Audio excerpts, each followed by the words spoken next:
आपको 2-3 एग्जांपल्स देता हूँ वशीकरण को कैसे काटा जाता है, वशीकरण तंत्र को किस तरीके से हम काट सकते हैं बहुत आसानी से। 1-2 एग्जांपल दे रहा हूँ, पहले एग्जांपल आप समझ लो।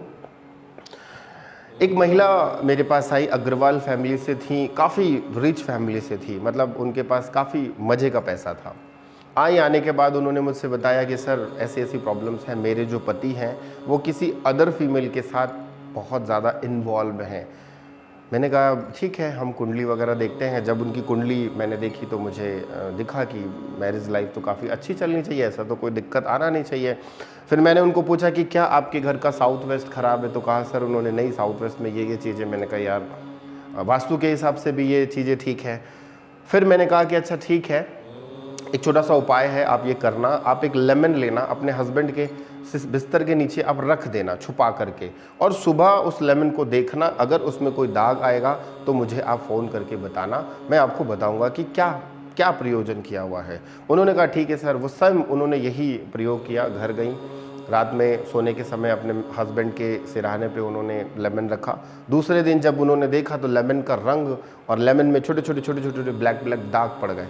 तो मैंने कहा ठीक है, कोई बात नहीं। फिर मैंने उनको बताया कि आपके हस्बैंड के ऊपर किसी ने वशीकरण तंत्र किया हुआ है और ये प्रॉब्लम आ रही है। तो वो बोले सर मुझे तो साफ साफ दिखता है कि वो एक ही महिला के पीछे पागल रहते हैं, वो उसी के साथ बात करते हैं, उसी के साथ घूमते हैं, सब कुछ उसी के साथ करते हैं। मैं सिर्फ एक नौकरानी के जैसी हूँ, इतना पैसा है मेरे पास, उसके बाद भी मुझे पति का सुख नहीं है। मैंने कहा कोई बात नहीं, आप चिंता मत करो, हम कोशिश करके देखते हैं कि उसे ठीक कैसे करना है। मैंने जो चीज़ें इसके पहले आपको बताई थी, नीम की 1 पत्ती, बेलपत्र की 1 पत्ती, शीशम की 1 पत्ती, तुलसी के 2 पत्ते और अमरूद का 1 पत्ते का पेस्ट बना लो, और उसके बाद उस पेस्ट को पानी में मिक्स करके हस्बैंड को कैसे भी करके आप पिला दो। उसको आप छान करके एक नॉर्मल वाटर बन जाएगा, आप उस पानी को पिला दीजिए। दूसरा मैंने उनको बताया कि ये जो यंत्र है, आप इस यंत्र को अपने हस्बैंड के तकिए के नीचे, बेड के नीचे कहीं भी आप छुपा करके रखो। और मैंने उनको एक हवन सामग्री बताई। वो हवन सामग्री जो मैंने बताई, मैंने कहा कि जब भी आपके मिस्टर आएँ तो आप ये हवन सामग्री लेना, और उसमें जो भभूत निकलेगी, उस भभूत को, भभूत मतलब हवन की जो राख होती है, उसको आपने हस्बैंड के खाने में डाल के आपको खिलाना है कम से कम 21 दिन तक। अब हवन सामग्री क्या क्या है वो मैं आपको बता देता हूँ। सफ़ेद हल्दी, काली हल्दी, लाल हल्दी, ठीक है, अष्टधातु की भस्म, गवलोचन, कमाइनी सिंदूर, ठीक है। नॉर्मल जो हवन सामग्री आती है वो गवलोचन, ये आपने लिख लिया, ठीक है। सफ़ेद मुसली, चिर की जड़, विचारा की जड़, चिर की जड़, विचारा की जड़, पीली सरसों, काली मिर्च, और हवन की जो सामग्री होती है वो नॉर्मल मार्केट में मिल जाती है वो। इन सारी चीज़ों का आप मिश्रण बनाना। ओम कामाख्या देवी नमः, ओम कामाख्या देवी नमः। एक बार और रिपीट कर रहा हूँ, ओम कामाख्या देवी नमः। इस मंत्र का जाप करना, ओम कामाख्या देवी नमः, पीछे आप जोड़ देंगे स्वाहा। आप एक नॉर्मल आग जलाइए, आग जलाने के बाद ओम कामाख्या देवी नमः स्वाहा, ओम कामाख्या देवी नमः स्वाहा, इस मंत्र का आप 11 बार 21 बार आप हवन दीजिए। 21 दिन तक, 41 दिन तक, या आप 2 महीने तक, जो आपको लगे, जब तक आपको लगे। हवन देने के बाद जो राख होगी उसको थोड़ा सा खाने में मिक्स करके अपने हस्बैंड को आप खिला देना। उन्होंने ये प्रयोग जब करना चालू किया तो भयंकर टाइप का उन्होंने देखा कि, हालांकि शुरू में तो कोई रिजल्ट्स नहीं मिला, मगर हाँ 15 से 20 दिन के अंदर में उनको जो रिजल्ट्स मिले वो मैं आपको बताना चाहूँगा। उन दोनों के बीच में भयंकर झगड़ा हो गया। किसके? उनके हस्बैंड के और उस फीमेल के बीच में भयंकर झगड़ा हो गया। भयंकर झगड़ा ये हुआ कि उन्हें पता चल गया कि उन्हीं के ऑफिस में बैठ करके वो महिला लाखों रुपए का हेर फेर कर गई। लाखों रुपए का हेर फेर जब कर गई तो जाहिर सी बात है भाई, जब इंसान किसी के साथ जुड़ा होता है और अगर पैसों की चोरी हो जाए तो बड़े से बड़े रिश्ते क्या होते हैं, खराब हो जाते हैं। तो जब उन्होंने देखा कि अकाउंट्स, उन्होंने चेक किया कि उन्होंने देखा कि इतने सालों से, इतने दिनों से मेरी आंखों के सामने पट्टी बंधी हुई थी और ये महिला और ये औरत मुझसे हर महीने इतने पैसे लेते गई, मुझे समझ में नहीं आया। और उसी पल उसी क्षण उन्होंने कहा कि तुम मेरे ऑफिस से निकल जाओ। फ़ोन आया हंसी खुशी अग्रवाल मैडम का कि सर मैं क्या बताऊँ, मैं बहुत खुश हूँ। मैंने कहा क्या हुआ? उन्होंने कहा कि सर मेरे जो हस्बैंड थे, उस महिला ने जो भी किया था, क्या था नहीं मालूम मुझे, बट ये उपाय करने के बाद मेरे हस्बैंड की आंखें खुल गई। उनको उस लड़की की, उस औरत की गलती पता चल गई और उन्होंने आज कहा है कि मैंने उसको घर से, मतलब ऑफिस से बाहर निकाल दिया। और जब वो मेरे वापस घर आए हैं तो मैं बहुत खुश हूँ, उनके चेहरे में एक अलग ही चमक है। तो ये होता है वशीकरण तंत्र को काटने का तरीका। ऐसा नहीं होता कि आपने वशीकरण को काट दिया और एकदम से कोई वो हो जाएगा, गलती दिखेगी। कई लोग कहते हैं ना, आंख के सामने पट्टी बंधी है और उसे कुछ दिखता नहीं है। कहने का मतलब ये है, ये ज़्यादातर किन के साथ होता है? ये जो अफेयर चलते हैं ना बच्चों के बीच में, लव मैरिज और लव करते हैं कपल्स के बीच में, जो अंधा प्यार करते हैं आंख बंद करके, उनको सिर्फ एक ही चीज़ दिखता है कि मुझे इससे ही शादी करनी, चाहे दुनिया इधर से उधर हो जाए। तो वो अंध भक्ति होती है, आंख में पट्टी बंधी होती है। जब वो पट्टी हटती है तो उस व्यक्ति की सच्चाई दिखती है। एक और एग्जाम्पल देता हूँ, सेम चीज़ है। एक बहुत ही अच्छे उद्योगपति हैं, उनके साथ भी सेम चीज़ थी। उनकी जो असिस्टेंट थी, सेम उन्होंने वही हरकत करी थी। उसके साथ भी यही प्रॉब्लम क्रिएट हो रही थी कि वो अपने बच्चों को, अपने परिवार को वो एक तरफ रखते थे और उस महिला के साथ बहुत अच्छे उनके संबंध थे।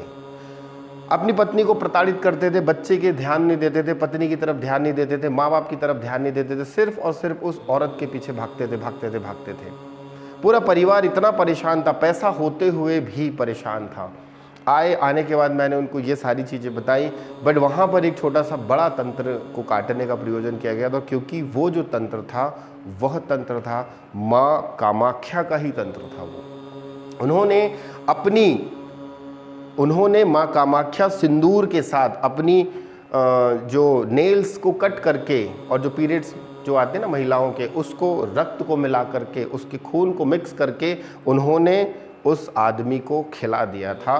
तो उसके अंदर में इतना प्रचंड वशीकरण हो गया था। तो इस प्रयोग को मैंने पलट दिया, क्योंकि माँ कामाख्या का तंत्र है तो उसको काटने के लिए भैरव जी आएंगे।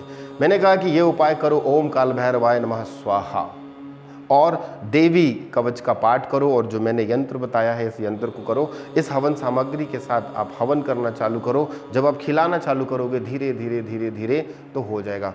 हुआ क्या, ये भी आएगा ना रिजल्ट में, हुआ क्या? जैसे ही वो महिला 40 दिन तक ये प्रयोग करी, 41वें दिन उस औरत का बड़ा भयंकर एक्सीडेंट हुआ, बड़ा भयंकर। और एक्सीडेंट होने के साथ साथ वो महिला आईसीयू में चली गई। क्यों? क्योंकि उसने अपनी खुशी के लिए परिवार के 20 सदस्यों को, 15 सदस्यों को, 10 सदस्यों को प्रताड़ित किया। भाई, लड़के को उसने अपने कब्जे में कर लिया, उसकी माँ परेशान, उसका बाप परेशान, उसकी बहन परेशान, उसकी पत्नी परेशान, उसके बच्चे परेशान, और एक इंसान तो भैरव जी ने उठा के पटक दिया। इतना ज़बरदस्त एक्सीडेंट कराया कि वो आईसीयू में चली गई। जब आईसीयू में जाने के बाद वो आदमी उसको देखने गया तो वो कुरूप हो चुकी थी। उसका पूरा जो चेहरा था वो इतना बेकार हो चुका था। उसी पल, उसी क्षण उसने कहा कि आज के बाद नमस्ते करता हूँ। घर आया, परिवार से माफ़ी मांगी। उसने कहा कि मुझे क्षमा कर देना, जाने अनजाने में मैंने जो गलती करी है, ये ऐसा तंत्र है। मेरा इंटेंशन ऐसा कुछ नहीं होता कि किसी के जीवन में कुछ घटना घटे, वो परमात्मा करता है। भगवान भैरव ने क्या किया वो भैरव जाने, माँ कामाख्या ने क्या किया वो माँ कामाख्या जाने। जो भी नेगेटिव इफेक्ट होंगे, every action to opposite the action. अगर आप अपने जीवन में अच्छी चीज़ों के लिए करते हो तो आपका फैमिली सेफ हो जाएगा। अगर कोई इंटेंशन ही गलत है तो भगवान शिव पटक के मारते हैं, और इतना पटक के मारते हैं कि सामने वाले को पानी भी नसीब नहीं होता। एक और एग्जाम्पल देता हूँ। इसी जगह पे एक महिला थी जो किसी के चक्कर में फंसी हुई थी, अड़ोस पड़ोस के चक्कर में, सामने वाले के चक्कर में फंसी हुई थी। पति चले जाता था बेचारा ऑफिस, वो अपना काम करता था और वो महिला दिन भर घर में रहती थी। जस्ट सामने एक लड़का था, उसके चक्कर में फंसी हुई थी। उसको घर पे बुलाना, खाना खिलाना, उसके साथ शेयरिंग करना, मूवी जाना, ये करना वो करना। जब पति घर में आए तो वापस आ जाए। पति को कहीं से पता चला कि ऐसी बात है, उसको उसने पूछा पाछा तो बोले नहीं ऐसा कुछ नहीं है। जब उसने व्हाट्सएप में मैसेजेस देखे, उसने जब उसकी फ़ोटोज़ देखी तो आग बबूला हो गया। अब मरता ना क्या करता। देखो फीमेल एक बार कंट्रोल कर जाती है। क्या फीमेल क्या कंट्रोल करती है कि वो अपने पति को मारती नहीं है, वो 2-4 बक देती है, गालियां बक देती है, गुस्सा करती है, झटक झुटुक देती है। मगर मेल के साथ ऐसी कंडीशन हो जाए तो वो सीधा गला काटने के लिए तैयार हो जाता है, क्योंकि उसके अंदर पेशेंस नहीं होता। मेल के अंदर पेशेंस नहीं होता। फीमेल एक बार बोलते हैं ना कि जहर का घूंट पीकर रह जाती है, परंतु मेल के अंदर पेशेंस नहीं होता है, वो तो मारने काटने के ऊपर आ जाता है। परंतु अब वो ये देखिए कि अगर मैं इसको मारता भी हूँ तो मेरा नुकसान होगा, मेरे 2 बच्चे हैं वो क्या होंगे। बहुत समझाया नहीं मानी। घर भी चेंज कर दिया कि चलो यहाँ से हम दूर चले जाएंगे तो शायद कुछ अच्छा होगा। घर उसने चेंज किया, खुद के घर को छोड़ करके रेंट के घर पे चला गया बेचारा। उसके बाद भी उसकी पत्नी समझने को तैयार नहीं। समझने को इसलिए तैयार नहीं क्योंकि वशीकरण किया हुआ है। वो उसकी तरफ अट्रैक्ट होती थी, उसकी तरफ अट्रैक्ट होती थी। अब उसके बाद बहुत परेशान होने के बाद पता नहीं उसने मेरी यूट्यूब में कहीं से वीडियोस देखी, मुझे फ़ोन किया, मैंने कहा फ़ोटो भेजो। देखा, देखने के बाद मैंने उसको सारी चीज़ें यथाकथित बता दी कि आपके साथ ऐसा ऐसा ऐसा हो रहा है और आप परेशान हो। बोले हाँ सर मैं क्या बताऊं, मेरी जो वाइफ़ है वो किसी के चक्कर में फंसी हुई है और मैं चाहता हूं कि कैसे भी करके ये उभर जाए। मैंने कहा ठीक है, कोई दिक्कत वाली बात नहीं है, प्रॉब्लम सॉल्व हो जाएगी। आप ये उपाय करो, ये यंत्र है मैं आपको दे रहा हूँ, ये मंत्र है मैं आपको दे रहा हूँ, इसका उपाय आप करना, 15-20 दिन में मुझे अपडेट देना। 15-20 दिन के बाद में हुआ ये कि उन दोनों के बीच में और प्रेम बढ़ गया। मतलब जो चीज़ें एक लिमिट में थी वो लिमिटलेस हो गई। उन्होंने फ़ोन किया, बोले विकास जी उल्टा हो गया। मैंने कहा चिंता वाली बात नहीं है, भगवान भैरव जो कर रहा है ना वो बड़ा मज़े का कर रहा है, आप चिंता मत करो। बोले उल्टा हो गया है, उन दोनों के बीच में रिलेशंस और बढ़ गए हैं। मेरी वाइफ तो पहले तो थोड़ा सा मर्यादा में थी, अब तो वो मर्यादा को भी लांघ गई है। वो तो बिल्कुल वो सीधा बोलती मैं जा रही हूँ उसके साथ रहने के लिए, मैं जा रही हूँ उसके साथ मूवी देखने के लिए, मैं तो क्या करूँ, मैं फंस गया। मैंने कहा चिंता मत करो, कुछ तो होगा। मैं भी कंफ्यूज कि वाकई में यार ये उपाय काम क्यों नहीं कर रहा है। मैंने कहा चलो कोई बात नहीं, एक छोटा सा उपाय है, इसमें आपका मिनिमम 12-15 हज़ार रुपये खर्च होगा मगर मज़ा बड़ा आएगा। वो बोले ठीक है सर, इतने खर्च कर लिए तो थोड़ा और कर लेते हैं। मैंने कहा आप एक काम करो, उस लड़के के पैर की मिट्टी उठा के ले आना। बोले सर ये पॉसिबल नहीं हो पाएगा। मैंने कहा उस लड़के की कुछ भी, उस लड़के का आप ले आओ, मिट्टी ले आओ, कपड़ा ले आओ, XYZ कुछ भी ले आओ, या उसके घर की मिट्टी उठा के ले आओ। बोले ठीक है सर, ये घर की मिट्टी तो मैं उठा के ले आऊँगा। मैंने कहा ले आओ। लाने के बाद मैंने एक यंत्र बना के उनको यहाँ से कोरियर करके भेजा। मैंने कहा उस मिट्टी के साथ मिक्स करना, मिक्स करने के बाद शमशान जाना, 1 फीट गड्ढा खोदना, वहाँ पर उस डाल देना और ऊपर से थूक देना, या आप वहाँ पे टॉयलेट कर देना और बोलना आज के बाद तेरा सारा का सारा सत्यानाश हो जाए। हुआ 1 हफ्ते के अंदर में उस लड़के ने इस लड़की को इतनी जोर से झटका कि ये सहम गई। मतलब इसको समझ में ही नहीं आया कि जो इंसान जीने मरने की कसम खाता था मेरे साथ, वो आज इंसान मुझसे इतना दूर कैसे हो गया, मुझसे इतना डिस्कनेक्ट कैसे हो गया। और उन दोनों के बीच में जो रिलेशन था ये पागल हो गई, ये डिप्रेशन में चली गई। क्योंकि देखो हमने वाइफ के ऊपर काम नहीं किया, हमने उस लड़के के ऊपर काम किया। ये डिप्रेशन में चली गई। उनका फ़ोन आया, विकास जी मेरी वाइफ डिप्रेशन में। मैंने कहा पड़े रहने दो, ये भगवान शिव जो है वो पनिशमेंट दे रहे हैं और इस पर हम कुछ नहीं कर सकते। अगर डिप्रेशन में गई है मेडिसिन खिलाओ, कुछ दिन तक ठीक हो जाएगी। नहीं ठीक होती है फिर मुझे बताना। 3-4 महीने तक वो काफ़ी डिप्रेशन में थी कि मेरे साथ ऐसा क्यों हुआ। जब ऐसा हुआ उसके कुछ महीने के बाद, अराउंड 6-8 महीने के बाद, वो वापस से अपनी फैमिली की तरफ इन्वॉल्व हुई। क्योंकि यूनिवर्स ने क्या किया, उसकी स्मृतियों को धीरे धीरे डिलीट किया। एकदम से करती तो शायद ये पागल हो जाती, एकदम से करती तो शायद ये हॉस्पिटलाइज्ड हो जाती, एकदम से करती तो शायद इसका सबकॉन्शियस माइंड काम नहीं करता। जब उसको डिप्रेशन में डाल दिए तो धीरे धीरे उसकी स्मृति को क्या किया, डिलीट किया यूनिवर्स ने। और जब उसकी स्मृति को यूनिवर्स ने डिलीट किया तो वो काम किया।